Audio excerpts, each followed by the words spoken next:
Millennium Bharat buzz में आपका स्वागत है। मैं हूं तान्या माथुर, नई दिल्ली से, और आप देख रहे हैं मिलेनियम न्यूज़ चैनल 24। आज मैं आपको दुनिया भर की ताज़ा और अहम खबरों से रूबरू करवाने जा रही हूं। तो चलिए शुरुआत करते हैं आज की मुख्य सुर्खियों से।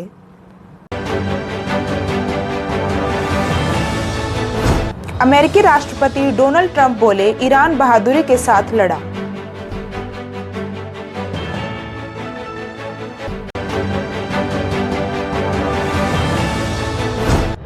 शुभांशु शुक्ला एक्सियम 4 मिशन के तहत अंतरिक्ष के लिए रवाना, भारत के लिए भी है ये अहम।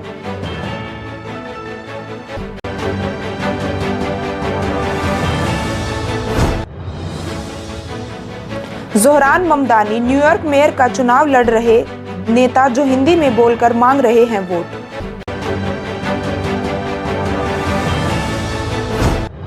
कुंभ भगदड़, वे परिवार जिन्हें मिला 5-5 लाख रुपए का कैश, नगद भुगतान से जुड़े कई सवाल।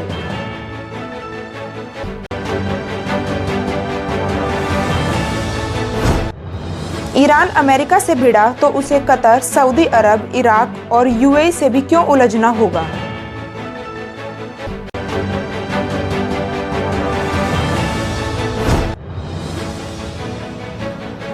कतर का अल उदैद एयरबेस क्यों है अमेरिका के लिए खास।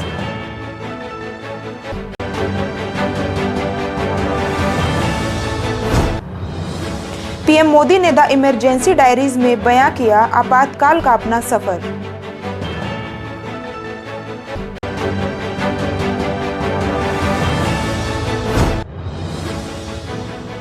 सेंसेक्स 81,500 के ऊपर खुला, शुरुआती कारोबारी में आईटी और मेटल शेयरों में तेजी।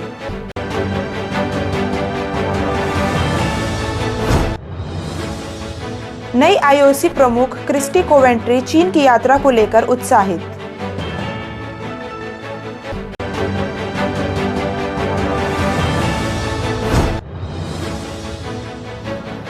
दो बार के ओलंपिक मेडलिस्ट ललित उपाध्याय ने इंटरनेशनल हॉकी से संन्यास का किया ऐलान।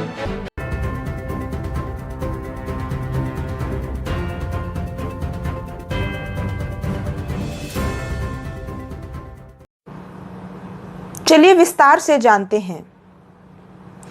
नेटो मीटिंग के दौरान राष्ट्रपति ट्रंप से सवाल किया गया कि क्या वो ईरान से प्रतिबंध हटाने पर विचार कर रहे हैं। इसके जवाब में उन्होंने कहा, उन्होंने ईरान में अभी जंग का सामना किया है और वो बहादुरी के साथ लड़े। अगर वो तेल बेचना चाहते हैं तो वो तेल बेच सकते हैं, उन्हें देखकर दोबारा खड़ा करने के लिए पैसे चाहिए। ट्रंप ने यह भी कहा कि चीन ईरान से तेल खरीद सकता है। ट्रंप ने कहा कि ईरान और अमेरिका के बीच अगले हफ्ते बात होगी। उन्होंने कहा, हम कोई समझौता कर सकते हैं, मैं अभी नहीं जानता, ये ज़रूरी भी नहीं। उन्होंने अभी जंग लड़ी है और वो अपनी दुनिया में वापस चले गए हैं। मैंने कहा था ईरान के पास परमाणु हथियार नहीं हो सकते हैं, ये नष्ट हो चुके हैं, हमने इन्हें नष्ट कर दिया है।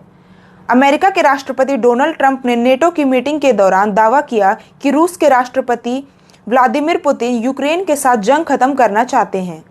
ट्रंप ने इस बात से भी इनकार नहीं किया कि इस साल अमेरिका यूक्रेन की और मदद नहीं करेगा। ट्रंप ने कहा, हम देखेंगे क्या होता है।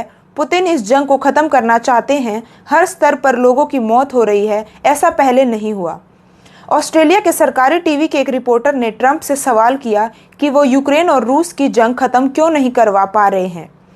ट्रंप ने इसके जवाब में कहा, लोग जैसा सोचते हैं ये उससे कहीं मुश्किल है, ये काफ़ी मुश्किल है। जेलेंस्की के साथ मेरी कुछ समस्याएं भी हैं, आपने इसके बारे में पढ़ा भी होगा। ट्रंप ने हालांकि दावा किया कि उन्होंने ईरान, इजराइल और भारत पाकिस्तान के बीच संघर्ष को खत्म करवाया है।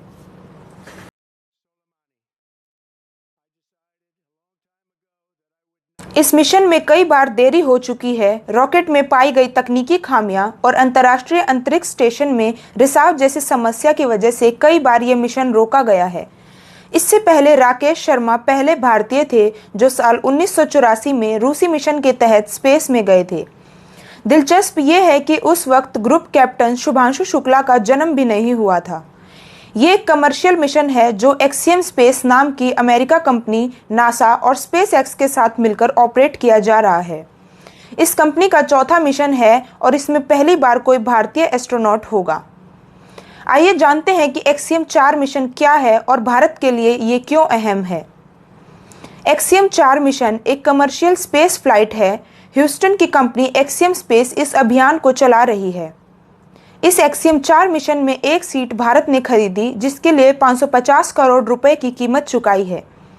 उस एस्ट्रोनॉट सीट पर ग्रुप कैप्टन शुभांशु शुक्ला हैं। ये अंतरिक्ष यान स्पेसएक्स रॉकेट के जरिए फ्लोरिडा के केनेडी स्पेस सेंटर से लॉन्च हुआ है। नासा की वेबसाइट के मुताबिक इंटरनेशनल स्पेस स्टेशन जा रहे इस अंतरिक्ष यान में ग्रुप कैप्टन शुक्ला के साथ पोलैंड के स्लावेज अजांस्की, विलियनवेस्क हंगरी के टिबोर कप्पू और अमेरिका के पेगी विट्स भी हैं।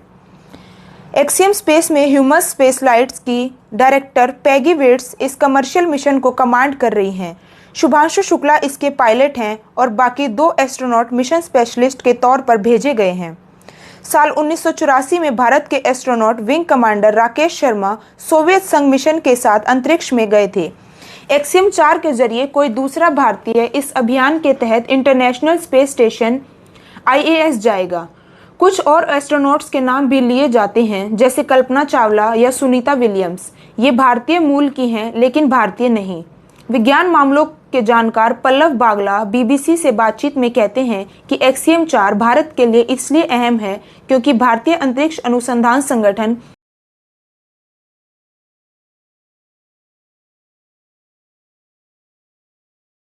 ये शब्द ज़ोहरान ममदानी के हैं, जो अंग्रेजी बोले जाने वाले अमेरिका में हिंदी बोलकर अपने लिए वोट मांग रहे हैं।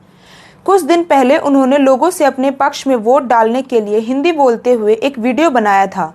तब यह वीडियो भारत में सोशल मीडिया पर वायरल हुआ था।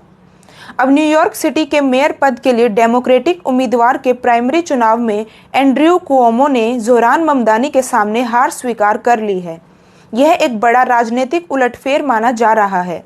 अपने समर्थकों को संबोधित करते हुए कुओमी ने कहा कि 33 वर्षीय डेमोक्रेटिक सोशलिस्ट ज़ोहरान ममदानी ने प्राइमरी की बाजी जीत ली है और अब हम वर्तमान परिस्थिति का मूल्यांकन कर आगे का फैसला करेंगे।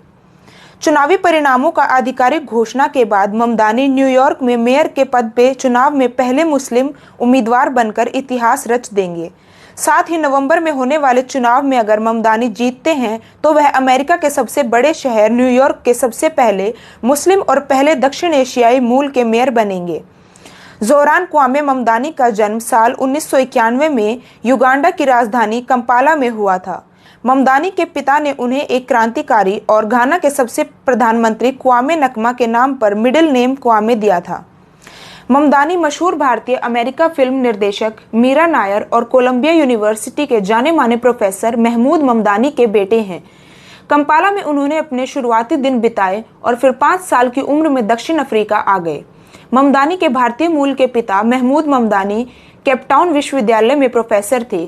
केपटाउन में ही 1848 में शुरू हुए दक्षिण अफ्रीका के सबसे पुराने स्कूल सेंट जॉर्ज ग्रामर में उन्होंने शुरुआती पढ़ाई लिखाई की। 7 साल की उम्र में वे न्यूयॉर्क आ गए। उन्होंने ब्राउनवाइस हाई स्कूल ऑफ साइंस से पढ़ाई की। साल 2014 में उन्होंने बोर्डन स्कूल से बैचलर इन अफ्रीकन स्टडीज में ग्रेजुएशन की डिग्री हासिल की। कुछ साल बाद 2018 में ममदानी एक अमेरिकी नागरिक बन गए। ज़ोहरान ममदानी ने सक्रिय राजनीति में कदम रखने से पहले एक सामाजिक कार्यकर्ता के तौर पर काम किया।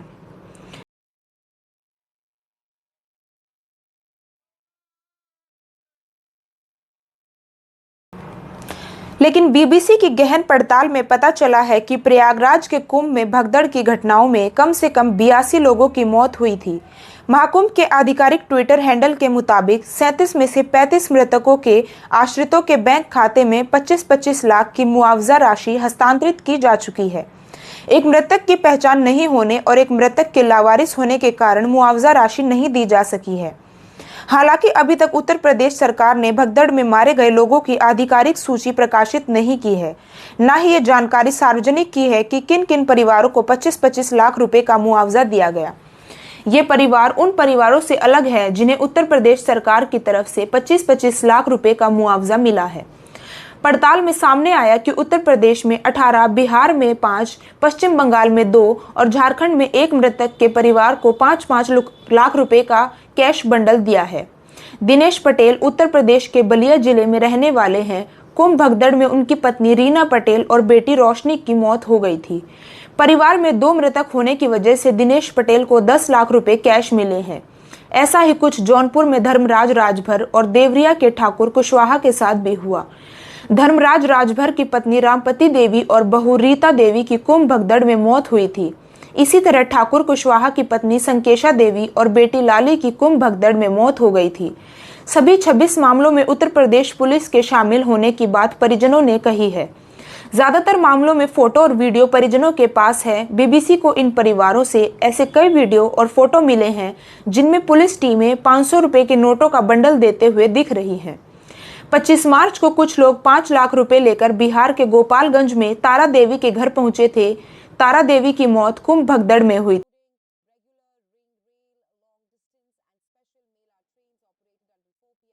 इजराइल ने इसी महीने 13 जून को ईरान पर हमला किया था और तब से दोनों देशों के बीच वार पलटवार जारी रहा। दोनों देशों की लड़ाई में सबसे अहम मोड़ तब आया जब अमेरिका ने 22 जून को ईरान के 3 न्यूक्लियर साइट्स फोंदो, नतांज और इस्फहान पर हमला किया। अमेरिका इससे पहले भी इजराइल की मदद कर रहा था, लेकिन खुद इस युद्ध में शामिल नहीं हुआ। इस बात की पहले से ही आशंका थी कि ईरान मध्य पूर्व में मौजूद अमेरिका के सैन्य ठिकानों को निशाना बना सकता है। सोमवार की रात 9 बजकर कतर ने अपना हवाई क्षेत्र यात्री विमानों के लिए बंद करने की घोषणा की। इसके बाद खबर आई कि ईरान कतर की राजधानी दोहा में स्थित अमेरिकी एयर बेस पर हमला करने वाला है। रात के 10 बजे ईरान ने दोहा में अमेरिकी एयर बेस पर हमला कर दिया। ईरान ने दोहा में अल उदैद एयर बेस पर हमला किया, लेकिन अमेरिकी राष्ट्रपति डोनाल्ड ट्रंप ने इसे कमजोर हमला बताया। ट्रंप ने ट्रूथ सोशल पर अपनी एक पोस्ट में कहा, ईरान का हमला अप्रत्याशित नहीं था। मैं ईरान को धन्यवाद देता हूं कि उसने हमले की सूचना पहले दे दी थी। इसी कारण किसी की न तो जान गई और न ही कोई जख्मी हुआ।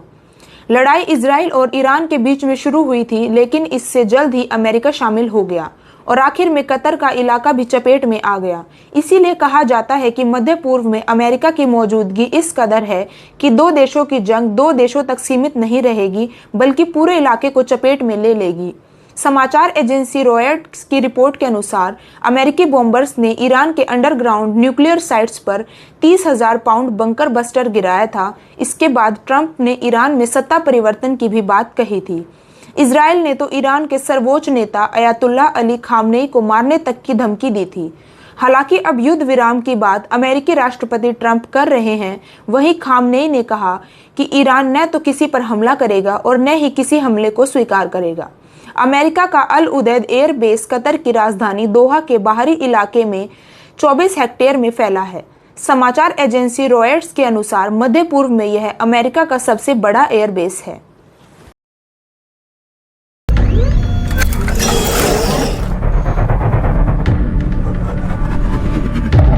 Welcome to Millennium News 24, your trusted source for accurate, unbiased news.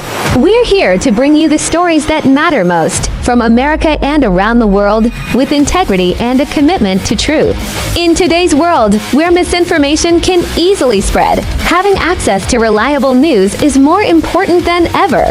At Millennium News 24, we aim to cut through the noise by delivering clear, fact-based reporting. Whether you're following major events or looking for in-depth analysis, we are here to serve you with transparency and respect for all communities regardless of color, wealth, or religion. This beautiful America was built by the resilience of its people, immigrants, entrepreneurs, doctors, and everyday individuals working together to create something great. It's this spirit that inspires us to provide you with news that's inclusive, honest, and relevant. We believe that informed citizens are the foundation of a strong society, and we strive to give you the knowledge you need to make a difference. From breaking news to insightful features, we bring you comprehensive coverage on politics, economics, health, culture, and much more. We believe that everyone deserves access to the truth, and we are proud to be a part of a global network that connects people through information.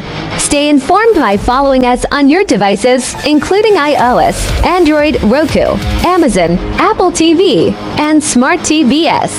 And for global access, we're also available on Horizon Satellite. Visit us at www.milleniumtv24.com or www.milleniumnews24.com to stay updated at Millennium News 24. Our mission is to promote unity, understanding, and progress in a rapidly changing world. Join us as we work to inspire positive action through the power of truth. Thank you for watching. Follow us, subscribe, and stay informed.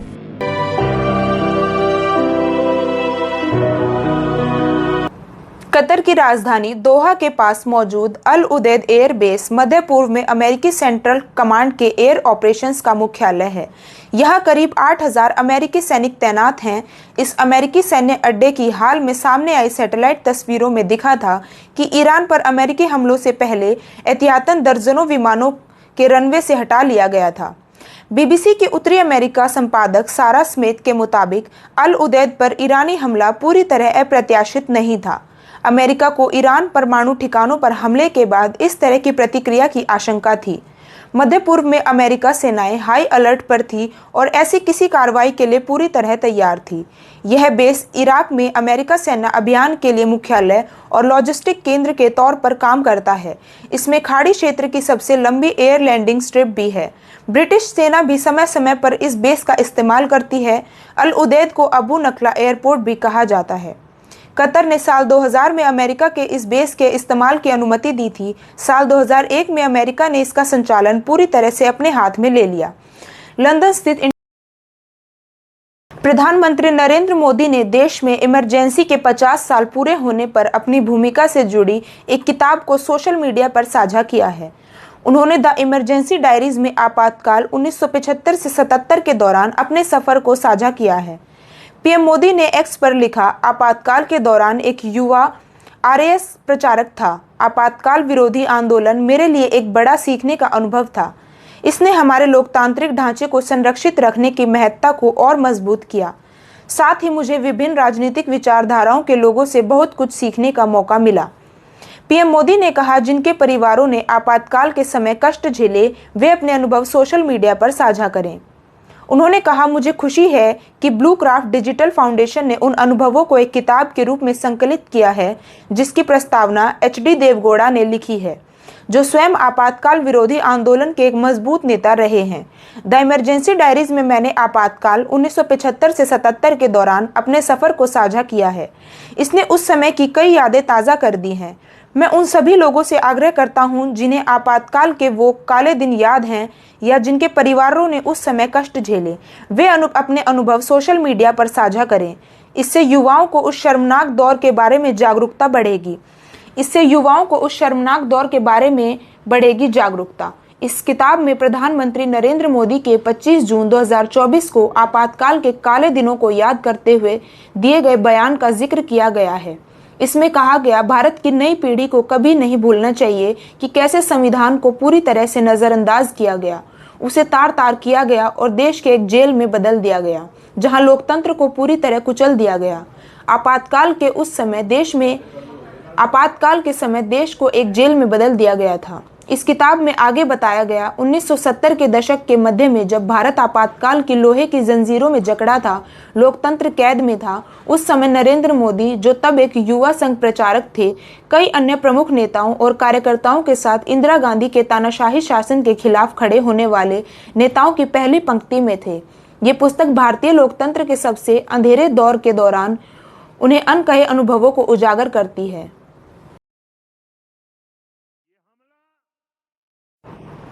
अब नजर डालते हैं खेल जगत की कुछ बड़ी सुर्खियों पर।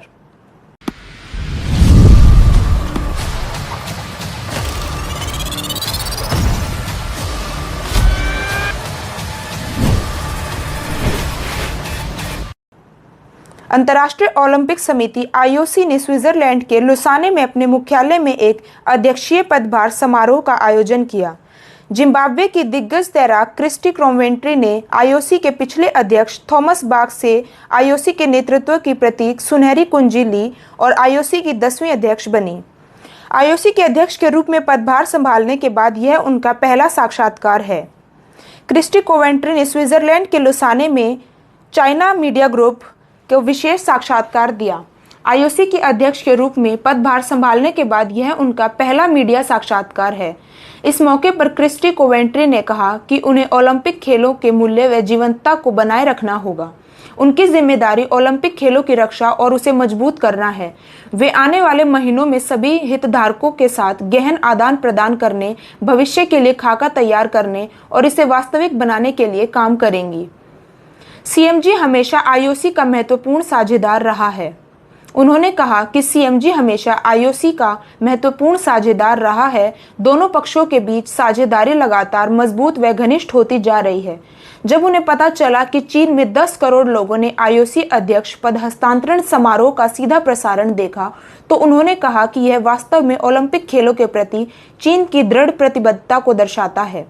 ओलंपिक खेलों के लिए इस बात का यह बहुत महत्व है। आईओसी ने चीन के प्रति यह प्रतिबद्धता जताई है।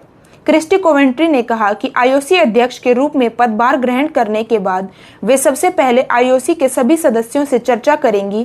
क्रिस्टी कोवेंट्री ने कहा कि आईओसी अध्यक्ष के रूप में पदभार ग्रहण करने के बाद वे सबसे पहले आईओसी के सभी सदस्यों से चर्चा करेंगी। वे तुरंत काम करना शुरू कर देंगी, संवाद शुरू करेंगी और ओलंपिक खेलों की शक्ति की गवाह बनेंगी।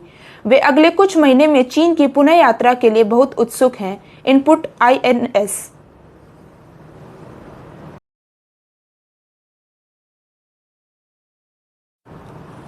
ललित उपाध्याय ने अपने इंस्टाग्राम अकाउंट पर संन्यास का किया ऐलान। ललित उपाध्याय ने अपने इंस्टाग्राम अकाउंट पर संन्यास का ऐलान करते हुए लिखा, मैं अंतर्राष्ट्रीय हॉकी से अपने संन्यास की घोषणा करता हूं। यह यात्रा एक छोटे से गांव से शुरू हुई जहां सीमित संसाधन थे, लेकिन सपने असीम थे। एक स्टिंग ऑपरेशन का सामना करने से लेकर ओलंपिक पोडियम के खड़े होने तक एक बार नहीं बल्कि 2 बार ये चुनौतियां, विकास और अविस्मरणीय गौरव से भरा रास्ता रहा है। उन्होंने आगे लिखा, 26 साल बाद अपने शहर से ओलंपियन बनना कुछ ऐसा है जिसे मैं हमेशा सम्मान और कृतज्ञता के साथ संजोए रखूंगा। मैं अपने परिवार का बहुत आभारी हूं जिन्होंने जिंदगी के हर एक पड़ाव पर मेरा साथ दिया। इमोशनल मैसेज के अंत में लिखा, मुझे भारत की जर्सी पहनने का अवसर देने के लिए हॉकी इंडिया का धन्यवाद। ललित उपाध्याय ने अपने इमोशनल मैसेज के अंत में लिखा, मैं अपने पहले कोच परमानंद मिश्रा का आभारी हूं जिन्होंने मुझे हॉकी से परिचित कराया। हरिंदर सर जिन्होंने मुझे एयर इंडिया में चुनकर मेरा पहला ब्रेक दिया। समीर भाई और धनराज सर का आभारी हूं जिन्होंने उस दौरान देखभाल और विश्वास के साथ मेरा मार्गदर्शन किया। मुझे भारत की जर्सी पहनने का अवसर देने के लिए हॉकी इंडिया का धन्यवाद। मुझ पर विश्वास करने वाले और इस अविश्वसनीय यात्रा में मेरे साथ चलने वाले सभी लोगों का धन्यवाद। साल 2014 में सीनियर नेशनल टीम की ओर से किया था डेब्यू। साल 2014 में सीनियर नेशनल टीम की ओर से डेब्यू करने वाले 31 वर्षीय ललित उपाध्याय अर्जुन अवार्ड से सम्मानित हैं। साल 2017 में लक्ष्मण पुरस्कार से भी सम्मानित किया जा चुका है। 15 जून को ऑस्ट्रेलिया के खिलाफ खेला था अपना आखिरी मुकाबला।